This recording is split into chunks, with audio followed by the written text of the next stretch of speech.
আগামীকাল ব্রিগেডে লক্ষ্য কণ্ঠে গীতাপাঠের অনুষ্ঠান রয়েছে, পাশাপাশি টেট পরীক্ষা রয়েছে। আর কোনো রকম কোনো অতিরিক্ত ভিড় এড়াতে মেট্রো পরিষেবা কিন্তু যথেষ্টই সচেষ্ট এবং আগামীকাল সকাল 6:50 থেকেই শুরু হয়ে যাচ্ছে মেট্রো পরিষেবা।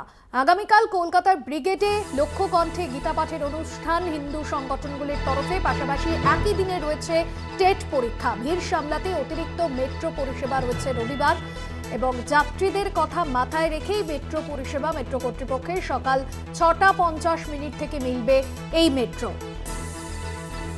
সকাল 6:50 থেকে মেট্রো মিলবে এবং শেষ মেট্রোর সময় অপরিবর্তিত।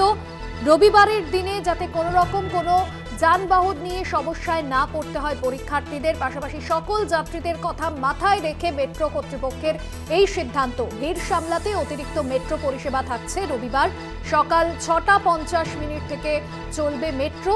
তবে মেট্রো শেষ সময় অপরিবর্তিত, এমনটাই কিন্তু মেট্রো কর্তৃপক্ষের তরফে জানানো হয়েছে।